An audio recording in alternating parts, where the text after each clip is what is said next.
What it do, surprise Shawty crew, and hey, my Daizee loves. So, I'm eating dinner. I know this is kind of a different setup. I'm not gonna eat and talk, but it's gonna be quick. Something that I've noticed over the years in September, and when I was making the videos a couple weeks ago for y'all about dealing with narcissism and all that stuff, is sometimes it's people who when they know about how you're being treated, it's people who will encourage you to keep those relationships, or they will try to gaslight you about a situation with somebody else, which is really crazy. And those are usually the people who the same spirit moves through them to get to you. So I never thought it was weird, like this narcissist is encouraging me to maintain my relationship with that narcissist. Or when I get more privy to or recognize, like what's going on with this other relationship, this one's mad, right? Because if I see through their mask, now this one knows, that means you can probably see through mine, and can. I absolutely can. You get what I'm saying? So you'll notice that, like, why are you upset that I don't want them to treat me like that? And it's because you're also somebody who treats me like that. So if I'm off that, then I'm finna be off you. I've had family, friends, whatever, and they encourage me, like, no, like, they need you and this. Not when they acting like that. We got to put a boundary up, right? So you have that instance. You also have people who are maybe, it's extremes, too quick for you to be like, forget them, don't think about them, talk to them ever again. I'm never going to speak to them ever again.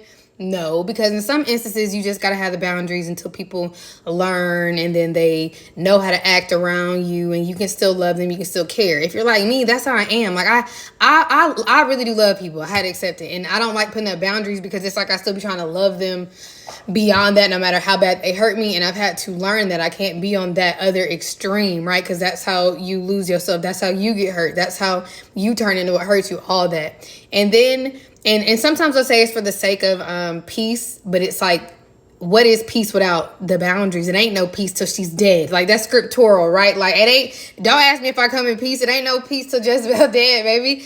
And so then you have somebody in the middle, and which is where I'm trying to be. You're not going to just treat me any kind of way. You're not going to abuse me. You're not going to disrespect me. You're not going to bully me. You're not going to harass me. But I also have this healthy level of love and grace and humility. And I know I can't just dismiss you, write you off, and all of that. You get what I'm saying? But I also can't let you come up over here and mess stuff up. Some people will not stand up for what's right. They can't stand up for what's right. They won't defend you, but you can't expect them to do that because they're not doing that for themselves. They don't do that for themselves, so you can't expect them to do it for you. Sometimes people are coming really from a place of they just want to keep the peace, and y'all need to get along. Again, forget getting along if they mistreated me. Like, they ain't got to talk to me. I ain't going to act a fool, but they don't have to talk to me, right? And then you want to have that healthy balance of, like, the difference between right and wrong. You're not going to treat me like that, and I'm going to be able to set up a boundary, but I'm not going to just, hate you or treat you bad, even though you treat me bad. I just got to, move accordingly. So I've been thinking about that. It used to hurt my feelings when certain people didn't defend me, didn't stick up for me, and I had to recognize, like, they don't even do it for themselves. Like, they don't have authority over Jezebel. How are they going to exert authority over Jezebel in my life? Like, and that is your job, no matter what the instance is, no matter what the case is, at this age where we are now, okay? Like, that is your job to take authority over that in your life. The other thing, and so when we were talking about how, like, one narcissist will get mad because you coming up off of another narcissist, it's literally like, and I was thought about calling this, like, and I'm not going for it. I ain't going for none of that, right?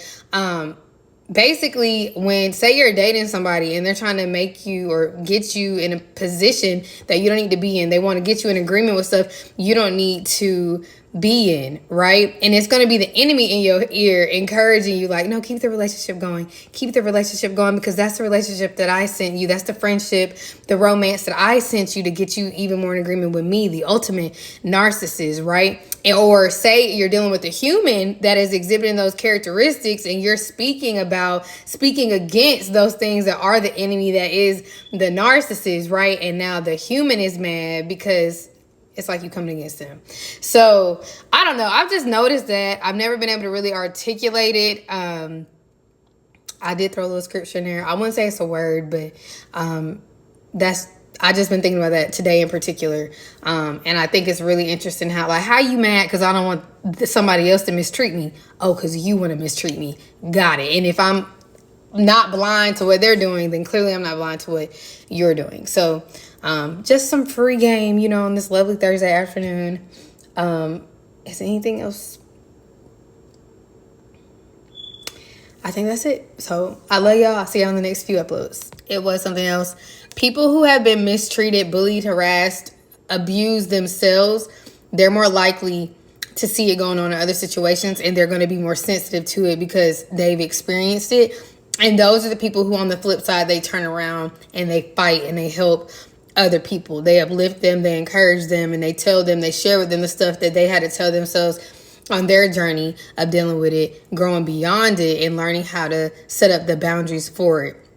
My biggest advocates, my biggest encouragers in this season have been people who have experienced exactly what I have experienced. They don't gaslight me. They don't make me feel crazy. They're not people who mistreat and abuse me themselves, so they don't get mad because I'm upset. Like, you have a right to be upset when somebody mistreats you. Don't ever let somebody make you feel like you don't have a right to be upset when somebody mistreats you, okay? But they've been my biggest advocates. And when you think about it, that's why Jesus is like that for us. He was mistreated. He was harassed. He was abused. He was misused. That's why he is sensitive. Thank you, Holy Spirit. He is near the brokenhearted. He knows what all of that feels like. And so he fights for you. He advocates for you. He tells you you're not crazy. He tells you that you are loved. He tells you that the enemy is playing with your mind, right?